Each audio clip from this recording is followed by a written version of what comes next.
안녕하세요.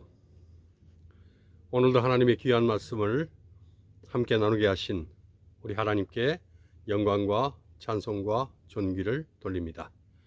또 오늘 나누는 말씀이 하나님의 음성으로 성령의 기별로 우리 모두에게 들려지게 되기를 주님의 이름으로 간절히 기도합니다.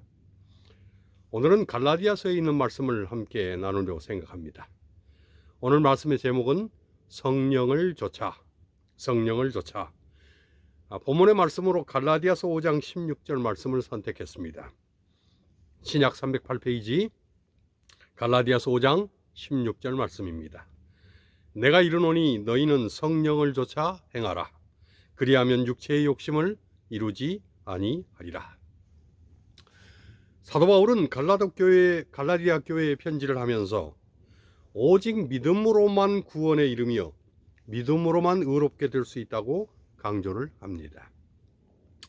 당시 갈라디아 교회에 유대주의적 거짓 교사들이 있어서 할례를 비롯한 율법의 요구를 따라야 한다고 가르치는 것입니다. 바울은 이러한 거짓 교사들의 주장에 다른 복음을 전하면 저주를 받을 것이라고까지 갈라디아서 1장 8절에 강경하게 말을 합니다. 그러면서 오직 예수 그리스도를 믿는 믿음만이 생명을 주고 예수 그리스도를 믿는 믿음만이 하나님의 유업을 받게 한다고 강조를 합니다. 그렇다고 바울이 그저 믿기만 하면 된다고 말하지만은 않습니다. 믿음에는 반드시 순종이 따라야 하는데 그 순종도 내 힘으로 하는 것이 아니고 성령께서 우리 안에서 이루실 것이라고 말을 합니다. 믿음으로 의롭게 된 그리스도인은 이제 성령 안에서 살아가는 은혜의 삶을 살아가게 된다는 것입니다. 구원받은 단계에만 머물러 있지 않고 육체의 소욕을 버리고 성령의 인도를 받는 생활을 한다는 것입니다. 오늘 처음에 읽었던 본문은 구체적인 믿는 자의 실천 강령입니다. 그리스도 안에서 얻은 구원의 은총을 보존하려면 성령을 좇아 행하는 삶을 살아야 한다는 것입니다. 갈라디아서 5장 16절에 성령을 좇아 행하면 육체의 욕심을 이루지 아니하리라고 했습니다. 또한 17절에는 육체의 소욕은 성령을 거스리나니라고 했습니다. 바울은 성령과 육체라고 하는 대립되는 두 개념을 사용해서 그리스도인들에게 양자택일을 요구합니다. 바울은 아담의 범죄로 인해서 죄로 오염되어 버린 타락한 존재로서의 인간을 가리키는 그런 개념으로 육체라고 하는 말을 사용합니다. 육체는 하나님의 은총을 거부하는 인간의 죄악된 본성인 것입니다. 육체는 인간의 전인적인 타락과 도덕적인 한계성을 의미합니다. 육체는 철저히 땅에 속한 것이며 하나님이 계시지 않는 인간입니다. 창세기 6장 3절에 하나님께서 이런 표현을 처음으로 사용하셨습니다. 여호와께서 가라사대 나의 신이 영원히 사람과 함께 하지 아니하리니 이는 그들이 육체가 됨이라. 하나님의 영이 사람에게서 떠나면 사망 아래 놓이게 되고 이것이 곧 육체라는 상태입니다. 어떤 경우든 육체는 죄의 결과로 악한 것이며 시간과 공간의 제약을 받는 연약한 존재입니다. 이는 하나님과 원수가 되게 하고 모든 영적 생활을 방해합니다. 결국 육체는 육체의 일을 도모하기 때문입니다. 사도 바울은 갈라디아서 5장 19절에 그리고 19절로 21절에 육체의 일, 육체의 욕심이란 이런 것들이라고 말을 합니다. 육체가 하는 일, 그리고 육체의 욕심이 만들어내는 그런 결과들이 이런 것이라고 말을 합니다. 첫째로 육체의 일은 현저한 성적 죄악들이라고 말합니다. 하나님께서 정하신 거룩한 혼인관계를 떠나서 인간이 찾게 되는 온갖 성적 방종은 하나님과 원수된 육체가 하는 일이라는 것입니다. 이것은 하나님의 성전인 몸을 더럽히는 죄악된 행위인 것입니다. 음행은 간음과 간통 등 불법적인 성관계를 말합니다. 더러운 것은 남자와 여자 간의 순리대로 하는 성이 아닌 온갖 동성애와 성적인 불결함, 마음으로 범하게 되는 불경건한 욕망까지도 포함합니다. 호색은 불경건하고 더러운 욕망을 탐닉하면서도 부끄러운 줄 모르는 상태를 가리킵니다. 이러한 성적인 죄악들은 현저한 육체의 일이라고 바울은 이야기합니다. 그리고 성적인 죄악은 인류의 법을 파괴하는 정도에서 끝나지 않습니다. 이것은 하나님의 형상인 거룩을 파괴하는 신앙적인 큰 죄인 것입니다. 하나님은 육체의 일이 현저하다고 말씀을 합니다. 성적 죄악들이 이제는 드러내놓고 일어나는 그런 죄가 되었다는 것입니다. 현저하게 드러나는 그런 죄악이 성적인 죄악들이 되었다는 것입니다. 정말 하나님의 말씀처럼 온통 육체가 되어버렸습니다. 노아 홍수 전에, 소돔과 고모라의 심판 전에 인간들이 육체가 됨을 하나님은 한탄하시며 어쩔 수 없이 심판의 칼을 빼드셨습니다.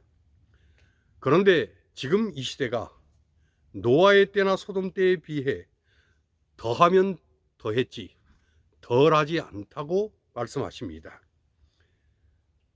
이런 시대의 풍조만으로도 하나님의 심판의 날이 거의 이르렀다고 생각이 됩니다. 이런 점에 있어서 재림교인들 그리고 남은 교회와 성도들은 결코 육체가 되어서는 안 되는 것입니다.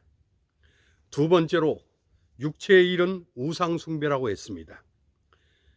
피조물에게 또는 피조된 것에게 절대적인 가치를 두고 그것을 예배하는 것이 우상숭배입니다.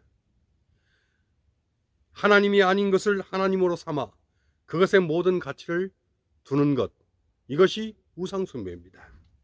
이는 하나님의 영광과 존엄을 무시하는 것입니다.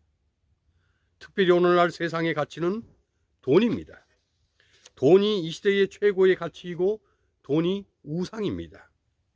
결국 사단 마귀는 마지막 때에 매매를 못하게 함으로 짐승의 표를 받게 한다고 했습니다. 그때에 돈을 우상처럼 여겼던 모든 육체들은 사단 마귀에게 자신의 영혼을 빼앗기고 말 것입니다. 또한 사도 바울은 우상 숭배와 함께 술수를 말을 합니다. 가장 큰 우상인 돈을 위해서 사람들은 온갖 술수를 다 동원합니다. 최근 어떤 나라를 막론하고 보이스피싱, 인신매매, 장기매매, 자해공갈, 또한 보험사기, 이런 죄악된 일들이 돈과 결부되어 돈과 결탁되어 온갖 범죄를 저지르게 하고 세상을 범죄의 온상으로 만들어 버렸습니다. 돈 앞에 결백했으면 좋겠습니다. 그리고 세상의 어떤 것도 하나님보다 앞서지 않기를 간절히 권고합니다. 또 많은 경우에 자기 자신이 우상인 경우도 비일비재합니다. 자기 기분, 자기 감정, 자기 고집이 하나님의 말씀과 순종보다 앞서는 경우들이 너무나 많습니다. 자기가 우상이고 자아가 하나님보다 더 살아있어서 자신의 왕노릇을 하는 것입니다. 내 삶의 주인은 하나님이시고 주님만이 내 삶의 주권자이시며 통치자이시고 왕이심을 분명하게 붙들고 사시기를 간절히 호소합니다.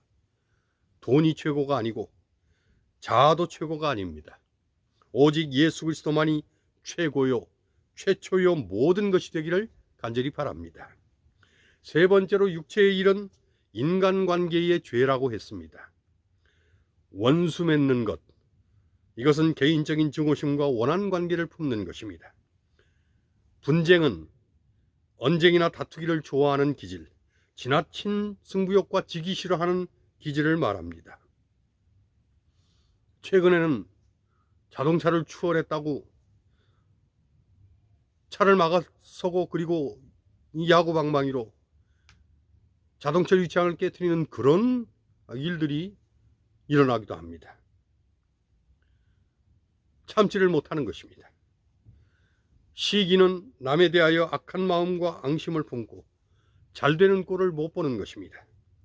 분냄은 노여움을 밖으로 터뜨리는 욱하는 성질, 팩하는 성질입니다. 당 짓는 것은 분리하고 파벌을 하고 모략과 음모를 일삼는 것입니다. 투기는 외적으로 나타나는 질투로 남의 것을 탐하고 그것을 탈취하는 악한 행위를 말합니다. 이런 모든 것들이 관계를 깨트리는 죄라는 것입니다. 그리스도인은 관계를 깨트리는 어떤 일도 해서는 안 됩니다. 사람에게 한 것이 곧 내게 대하여 한 것이라고 주님께서 말씀하신 그 말씀을 기억해야 할 것입니다. 관계를 파괴하는 이 모든 것들이 다 육체의 일임을 기억하고 육체에 매여 죄의 종로로 타지 말아야 합니다. 물론 그렇다고 해서 신앙의 원칙, 믿음의 원칙을 팽개치라고 하는 말은 결코 아닙니다. 진리를 수호하고 말씀대로 살되, 그러나 언제나 이 좋은 관계, 사랑의 관계를 유지하면서 하나님과 나와의 관계를 분명하게 이루고 나아가야 할 것입니다.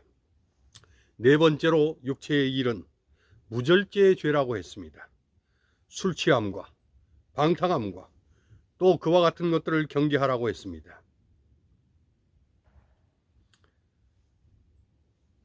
제가 이 가든그로브 교회를 섬길 때에 일요일에 종종 테니스를 치러 갔습니다.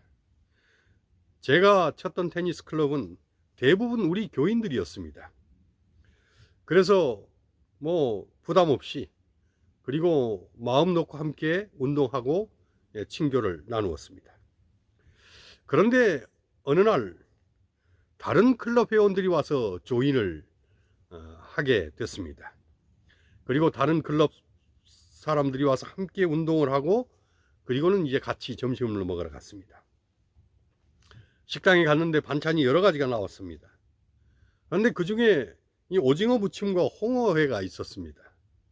그래서 다른 클럽에서 온 사람들 앞으로 그것들을 옮겨 놨습니다. 뭐 우리와 신앙이 같지 않은 그런 사람들이 뭐 그런 것들을 좋아하니까 잘 먹으라고 그렇게 그냥 웃으면서 이렇게 그쪽으로 그 반찬들을 옮겨 주었습니다. 그런데 이 사람들이 술을 시켜 먹더니 그 중에 한 사람이 인상을 쓰면서 이런 걸 안 먹느냐고 묻는 것입니다. 그래서 그냥 웃으면서 다른 클럽에서 오신 분들이 좋아할 것 같아서 그냥 그 앞으로 옮겨놓은 것이라고 했습니다. 그랬더니 그 중에 한 분이 술을 조금 과하게 드시고는 약간 언성을 높이면서 자기는 음식을 가리는 인간들이 제일 싫다고 그러는 것입니다. 내가 뭐 자기들한테 못 먹게를 했습니까? 그렇다고 내가 안 먹으니 그걸 치우라고 했습니까? 제가 한마디도 하지를 않았습니다. 그게 몸에 나쁘다는 얘기를 한 것도 아니고 나는 음식을 가린다고 말을 한 것도 아닙니다. 그런데 공연히 술을 서너 잔 먹더니 엉뚱한 시비를 하는 것입니다. 그냥 웃으며 넘어갔습니다. 그런 사람들과 왈가왈부해야 별 이득이 없습니다. 조용히 그냥 돌솥 비빔밥만 먹고, 그리고 식사가 마치자마자 그냥 돌아서 왔습니다. 그러면서 마음속으로 우리 쪽 식탁과 표현이 좀 그렇습니다만 이 육체들의 식탁은 근본부터 다르다는 생각을 했습니다.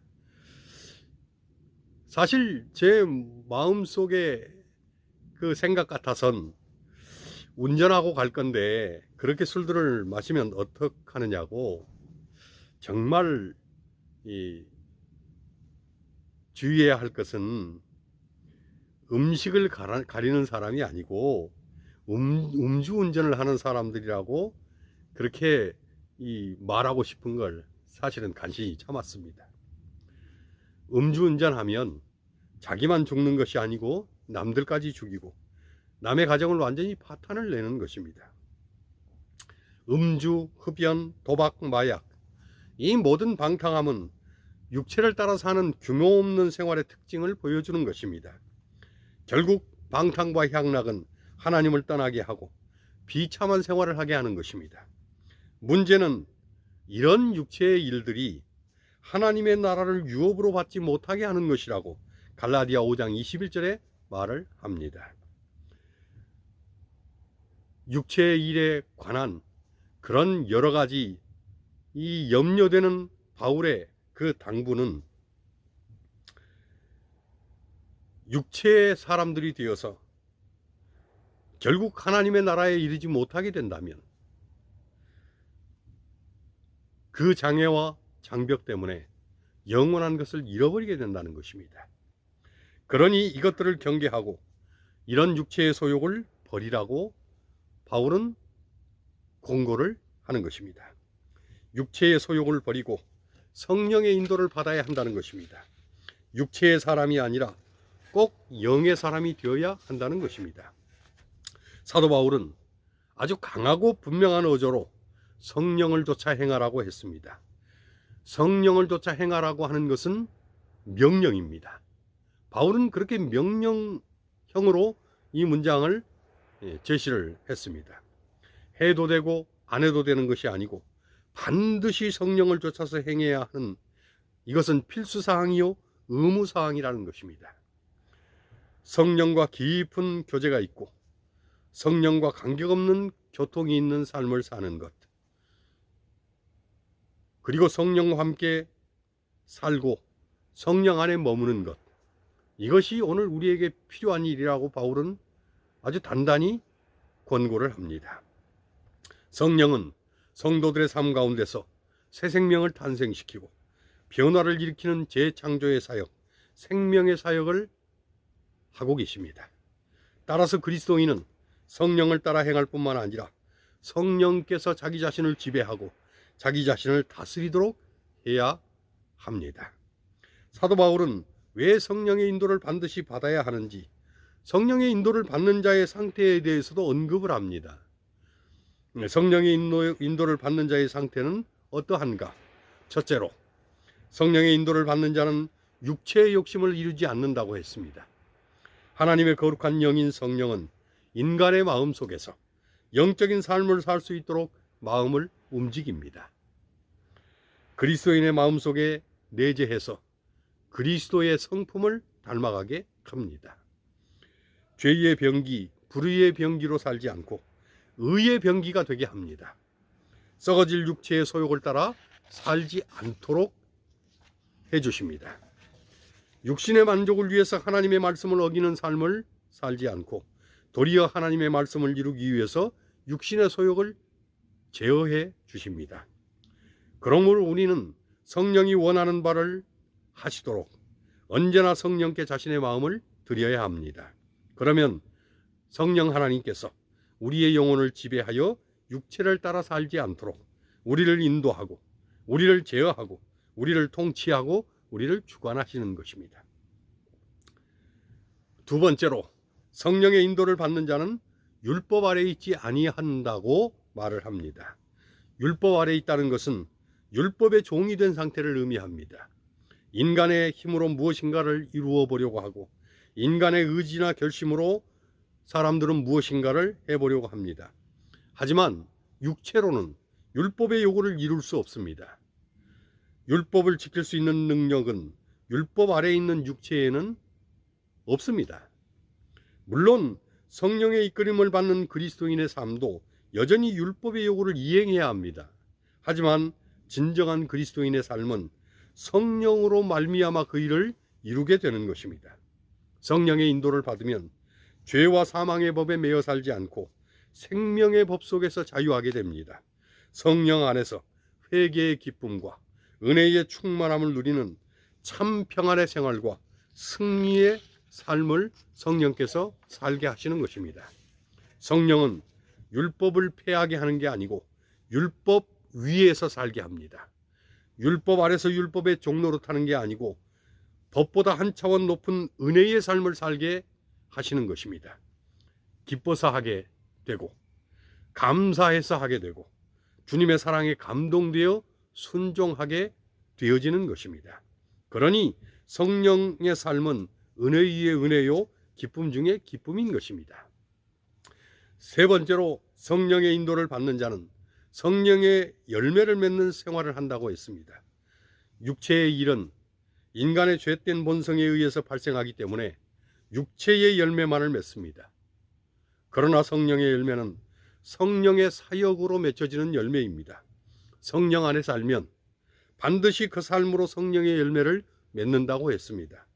갈라디아서 5장 22절은 그것이 사랑, 희락, 화평, 오래 참음, 자비, 양선, 충성, 온유, 절제라고 했습니다.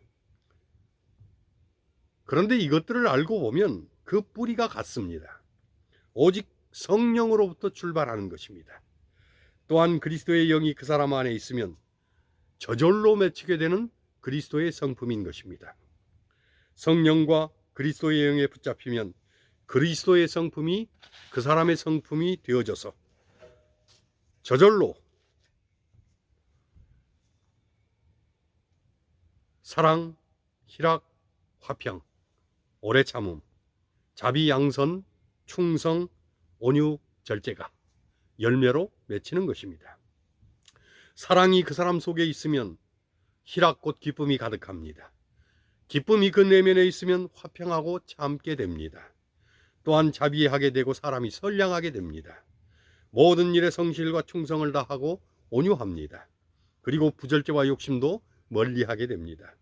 이 성령의 열매들은 그리스도의 영이 그 사람 내면에 있으면 다 열리게 되고 다 맺히게 되고 다 그 사람의 성품으로 자리 잡게 되는 것입니다. 마지막 네 번째로 성령의 인도를 받는 자는 정과 욕심을 십자가에 못 박는다고 했습니다. 하나님보다 더 애착을 두고 정을 두는 모든 것을 십자가에 못 박습니다. 모든 욕심과 욕망과 탐욕도 십자가에 못을 박습니다. 성령 안에서 사는 자는 자기의 모든 죄성을 십자가에 못 박고 그리스도와 연합된 삶을 사는 것입니다. 그리스도를 만나기 전에 모든 본성을 십자가에서 척결을 합니다.